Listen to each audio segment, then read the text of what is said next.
How aggressive can we expect the Royals to be this offseason? I'll tell you in this edition of Locked On Royals.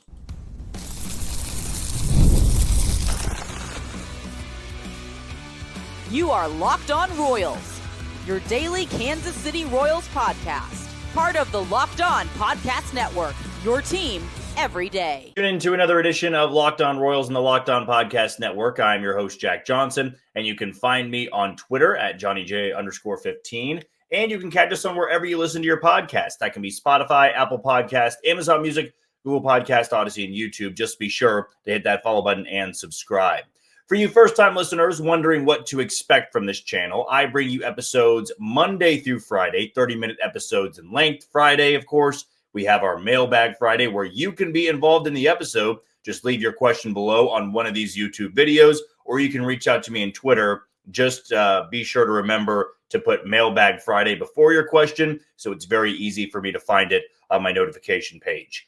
Also want to tell you that today's show is brought to you by Gametime. Download the Gametime app, create an account, and use code LOCKEDONMLB for $20 off on your first purchase. Well, as I'm recording this, I'm also keeping an eye on Game 7 of the ALCS tonight between the Mariners and the Blue Jays.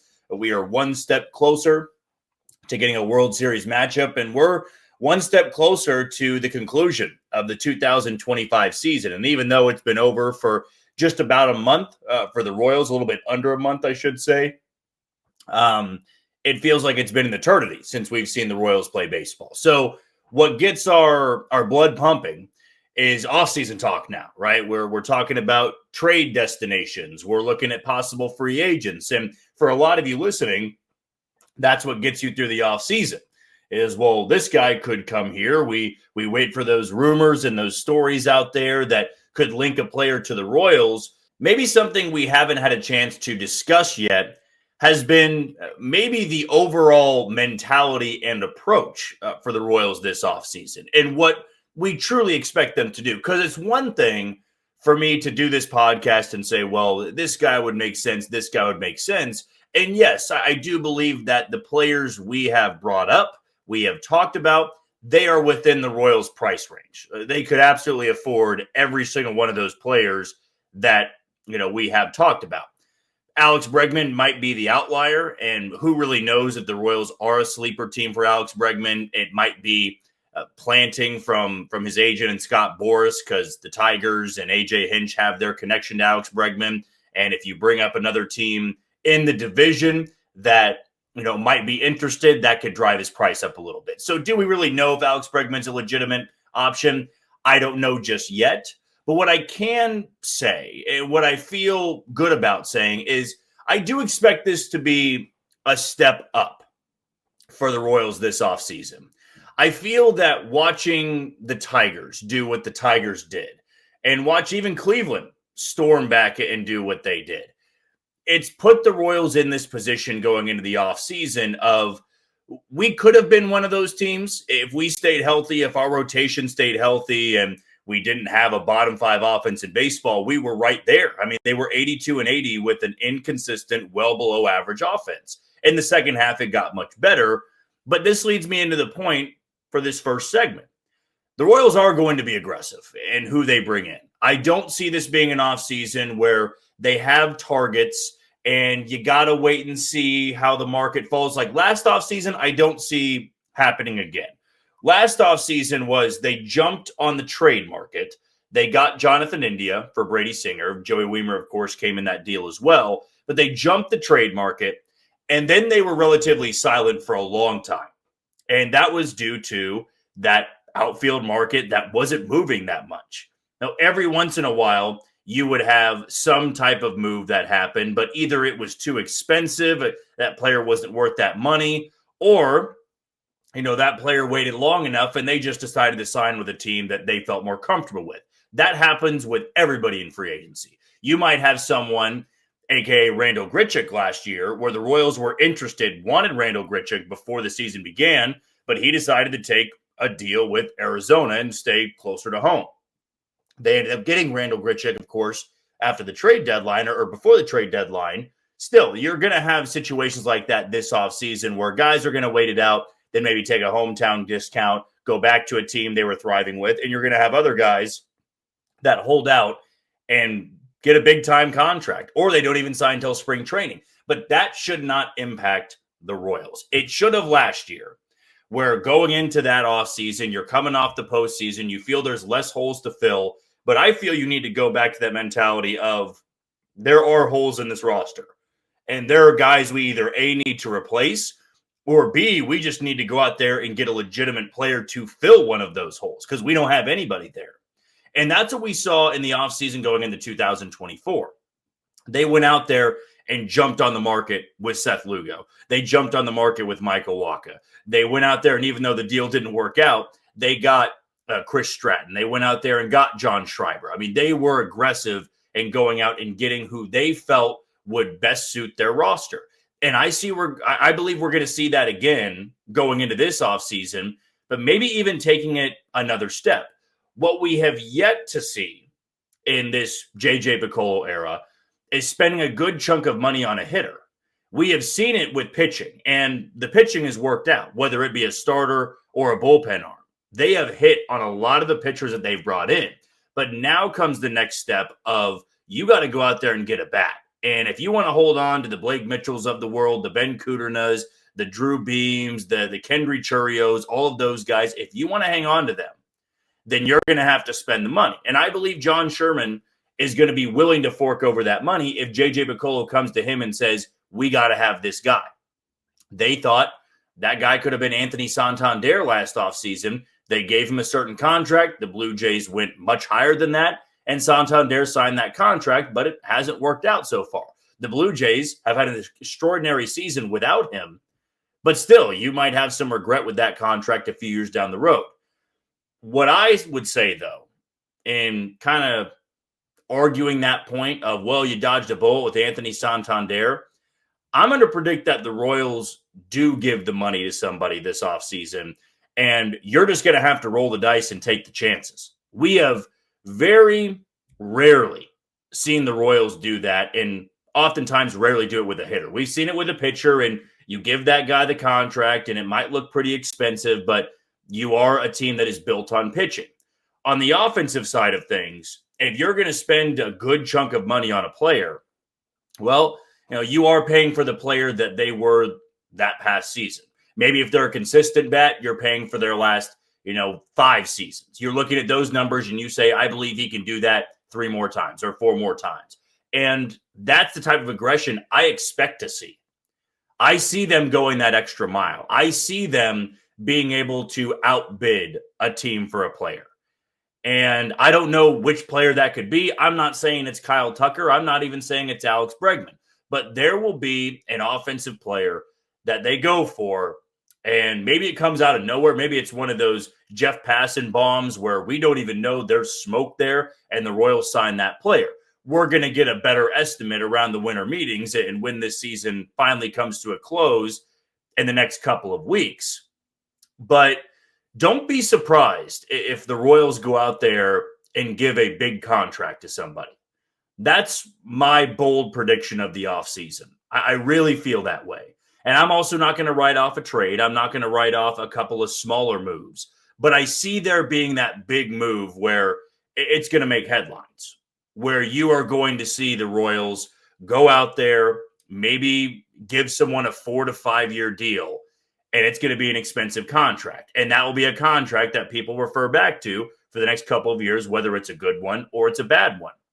But when you go through last season and you had the offense that you did, and you're trying to go out there and build a much better offense, make things easier on Alex Zumwalt and the assistant coaches they may be bringing in to help with the hitting, I do feel that's a way to do it, right? And I'm no genius in saying that. Yeah, you bring in a good hitter to pair with this lineup, that is going to make the job a little bit easier on Alex Zumwalt and whoever is helping with that lineup. If you want, though, to put faith into Jack Caglione, you want to put faith into Carter Jensen, the younger hitters in your lineup, these are the type of moves that teams make to maybe give those guys some cushion. You're not counting on them to be a top 5 contributor to that lineup because you have your constants in Bobby Witt Jr., Vinny Pasquantino, and Maikel Garcia. I don't know if I can count Salvador Perez as a constant every single year moving forward. So even to give him that cushion, that's where I would look to giving a big deal. And in 2024, it felt like every single week in December, they were signing somebody. I mean, they were really reloading that roster, and they're not having to do as much overhauling as they did going into 2024.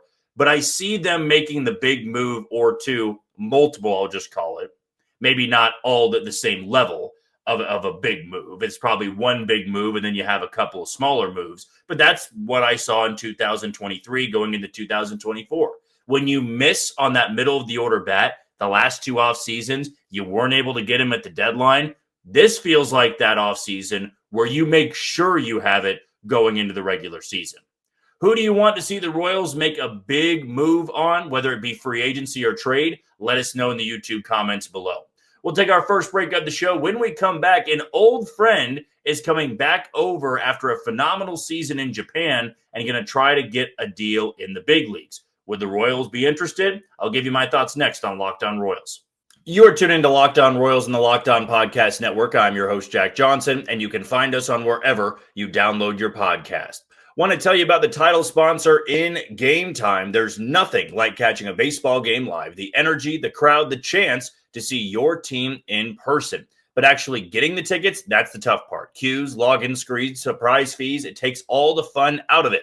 That's why I use Gametime, the app that gives the advantage back to the fans. Gametime is fast, easy, and backed by the Gametime guarantee. You'll always get 100% authentic tickets delivered on time and at the best price. Plus, all fees are included, so the price you see is the price you pay. Download the Gametime app, create an account, and use code LOCKEDONMLB for $20 off on your first purchase. Those terms apply, so again, use promo code LOCKEDONMLB for $20 off. Swipe, tap, ticket, and go download Gametime today. It's a name you haven't heard in a long time. It's a name maybe you've never heard about before. If you're a new listener to this podcast, you've just recently picked up the Royals, maybe as early as last year, I wouldn't fault you for not knowing the name Foster Griffin. But Foster Griffin was a high-round pick for the Royals more than a handful of years ago. He made his debut in 2021. Actually liked a lot of what I saw from Foster Griffin early on. But unfortunately, he has Tommy John in 2021. And then in 2022, he just wasn't the same player. And he was shortly let go after that. I mean, he was let go shortly after that. And he did catch on. It just wasn't in the big leagues anymore. We see this so often in baseball, where maybe you try your luck over and over again in the MLB. You try some minor league deals, you bounce around in the farm system somewhere, and you get your shot. But oftentimes, we also see these guys just say, I got to go to another league. And most of these guys will head over to Japan. Maybe they go to Puerto Rico, they go to Venezuela, they go to the Mexican League, and they try to catch on. Japan is maybe the easiest route back because there's a lot of MLB scouts over there. You go and dominate over there. You pitch well. You hit well. You might get a chance to come back over to the States and get a major league deal. And that's the way it's trending for former Royal Foster Griffin. He had incredible numbers over the last 3 years with the Giants. He had a 2.57 ERA, a 1.03 whip, and struck out a guy per 9 innings. So the fastball, not lighting it up, but some really good offerings, limits the hard contact, has some good spin on his pitches. There's a lot to like. I actually had the chance to go and check out some of the film on him, watch some of the games, some of the starts that he had, and I was intrigued. I would love to see the Royals throw him a deal and almost hope to recreate what Eric Fedde did. Eric Fedde came over from Japan, recreated himself, and caught on with the White Sox, and then was involved in a trade deadline move with St. Louis that same year. And he got a pretty healthy contract as well. I remember talking about him going into that 2024 season, and I liked Fedde as an option for the Royals. And I want to say the Royals were linked at one point to Eric Fedde. We also saw Merrill Kelly, who's still pitching very, very well and was involved in another trade deadline move this past season. He was somebody that reinvented himself over in Japan, brought it back over, and he pitched incredibly well. With Foster Griffin, it will be slightly different because he never really had much of a big league career to begin with, but he has changed a lot over there. He actually has adopted kind of the Japanese style of pitching as well. You've got the high leg kick. You got the hesitation when their hand breaks from the glove. He hides it incredibly well. I mean, it's pretty cool to see. And it really comes down to the Royals and if they would want to give money to another starter, because I'd imagine that's what he's looking for. He is wanting to come back over to the league, and he's going to want to start games. And somebody's going to give him that contract. The Royals, they have a lot of taken up spots in their rotation. They've got guys behind the first five in that rotation that could start on big league rosters. So they don't have a shortage of pitching now. They've got 9 to 10 guys that could start games for this team next year. Does it make sense to give Foster Griffin a 2 to 3 year deal? See if he pans out. I would say it's incredibly unlikely for the Royals, as much as I would love to see it, because I think it's a great story. I feel it's a phenomenal story, and anybody that fails in the majors and then goes over to Japan or goes over to another league and finds themselves again, recreates what they used to do, just really is open to change, and they find success in it. I root for those players to come back over and dominate. Get a $10 million deal, get a $15 million deal, get to an all-star game. That's why I've always loved the story with Merrill Kelly. And for a while, I did love Eric Fetty's story. He just wasn't able to have sustained success, but he got a decent contract from it. And for Foster Griffin, I hope that for him, because many guys in his spot, when you have Tommy John and then you leave the States, you take that big leap, you go, cross country, not even cross country, you go across the globe and go play in Japan where the competition is still good, not the same level as the MLB, but it's good competition. And you put together 3 seasons like that, he put in the work. And there are many guys that wouldn't be able to have that type of success over in Japan. And as much as I would love to see it, somebody likely along the lines of the White Sox, maybe the Pirates or the Rockies, they're going to give him that deal because it'll be in their price range. I don't see one of those top spending teams giving money to him because he wouldn't be a starter on a lot of those teams. And that's, to me, where the Royals fall in line. And I've said this before on the podcast, I don't believe their offseason should involve bringing in any pitching. Maybe you get a minor league deal guy for the bullpen, but they've got a ton of depth there. And if you're going to spend any money, you want to spend it on the offense. You want to spend it on a left fielder. You want to spend it on 3 or 4 bench guys. You want to spend it, who knows, even on a third catcher maybe to put on the big league roster along with Salvador Perez and Carter Jensen. You put all the money toward that, I'm going to be satisfied. And if they did sign Foster Griffin, I'd be elated because I'm rooting for the guy. But this is where those teams that are scratching and clawing to field a rotation, that's where they strike. And the Royals not only have a full rotation, they have 3 lefties in their rotation. They've got Cole Reagans, they've got Chris Bubich, and they have Noah Cameron. They even have Bailey Falter as an option, though I don't see Bailey Falter breaking camp with the team, barring an extraordinary transformation in the offseason. But it's a cool story nonetheless. I would love to see him get a multiple-year deal, and he's a number 3, number 4 in a rotation, probably for a team that is going to lose anywhere from 90 to 100 games, but that'll get him more starts. And who knows, maybe he could be that all-star representative for somebody because he's able to shine on a team that doesn't have much to talk about. But he would become one of those stories, and maybe he's then a trade deadline acquisition. Maybe at that point, to get way ahead of this, is when the Royals could go back and acquire him, right? Or have that interest get sparked again of trying to bring in another arm either for the rotation or as a swing guy out of the bullpen. That's just where I'd imagine he'll be driven away. When you're coming back over from Japan, you're looking for a starting job.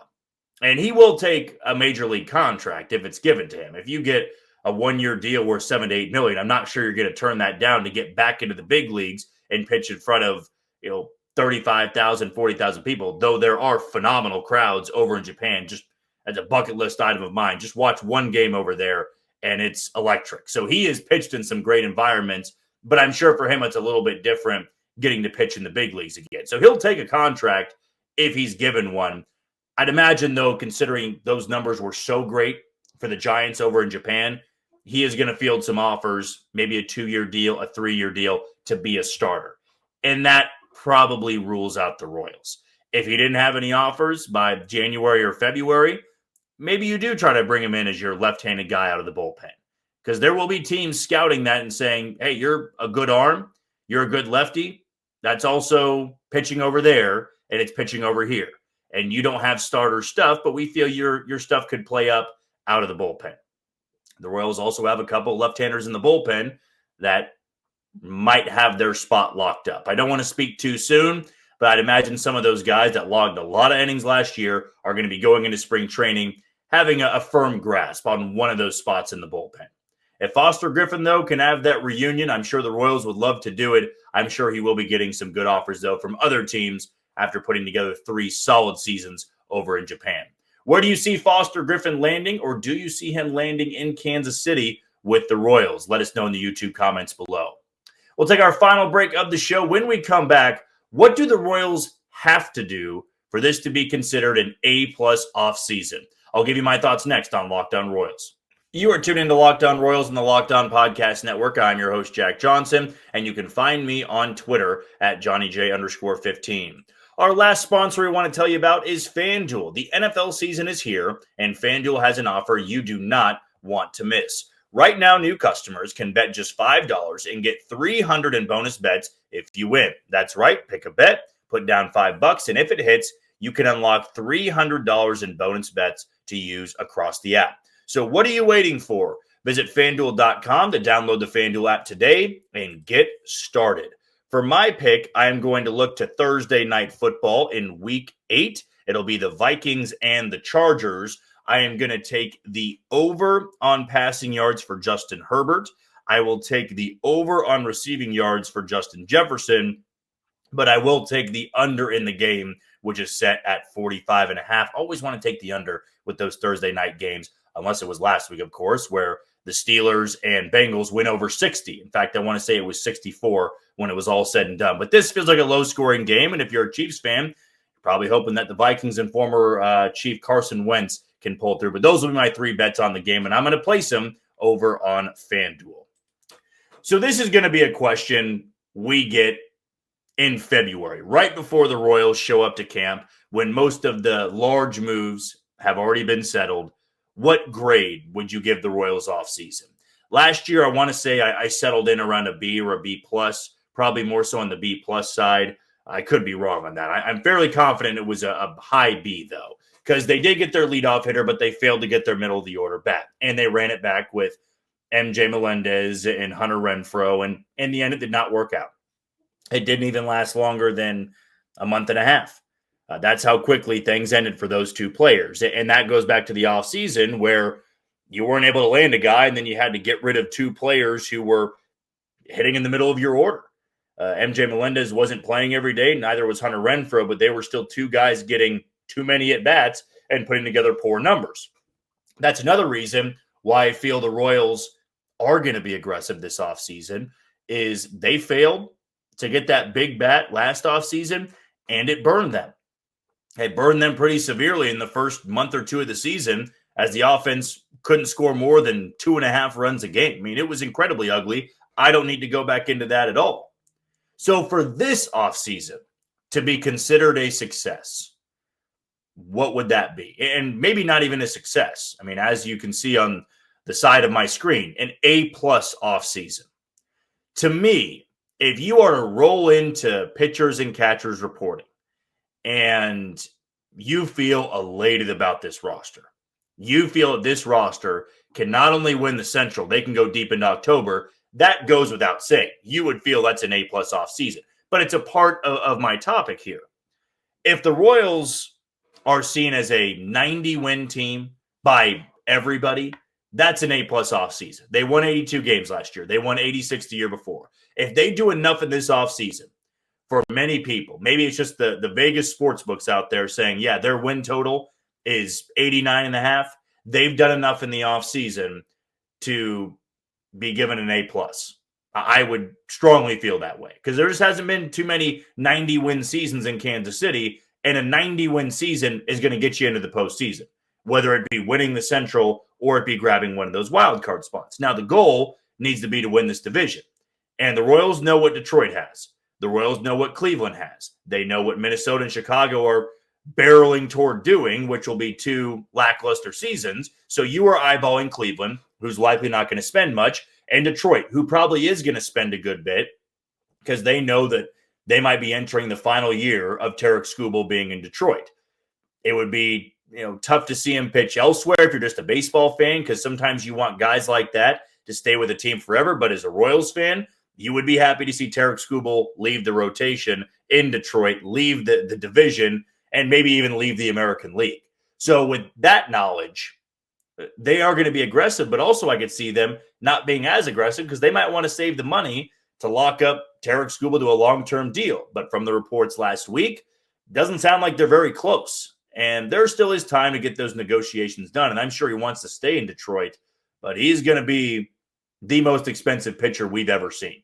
I believe he will break the bank of somebody, and it probably will be worth it because he's the most dominant arm in all of baseball right now. That's really aside from the point here. This segment's not about talking through the Detroit Tigers and their financial ongoings, their financial decisions for the offseason. This is about the Royals and what would warrant an A+ for this offseason. You also need to get that middle of the order bat. There is no and ifs or buts about it. This has to be an offseason. You get a legitimate piece for the outfield.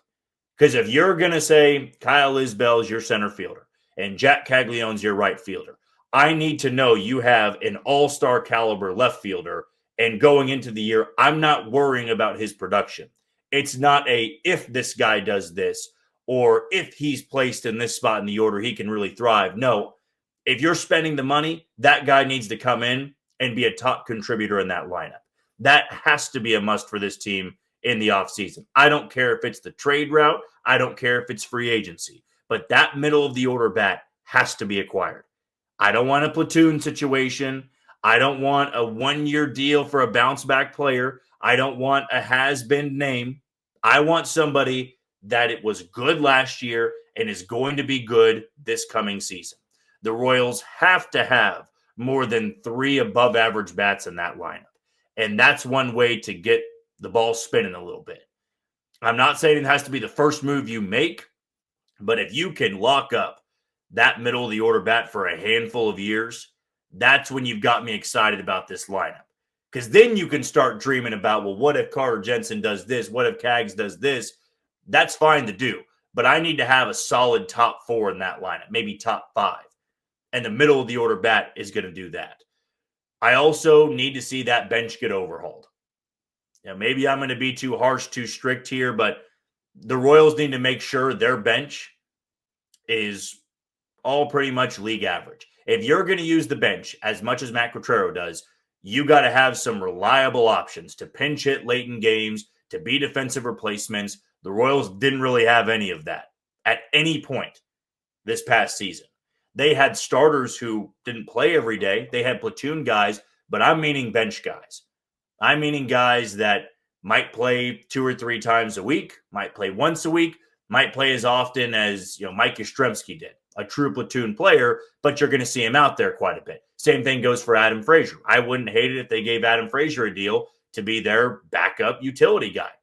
I just don't want to see sub 200 hitters across the board. You do that, and you are going to run into those issues. Guys are going to get banged up. Guys are going to underperform, and you want to be able to turn to bench guys that are not minor league deals and 4A guys. I know for a lot of rosters that is the case, but Matt Quatraro loves to mix and match that lineup. You rarely see the same lineup every single day. You'll see the same top 5, but then that last 4, they're going to rotate in and out a lot. And late in games, you want to get that advantage. You want to have the pinch hitters. You want to have those platoon-heavy lineups.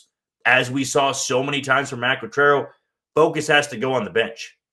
Of course, that middle of the order bat is big time. But I want to see that bench get overhauled.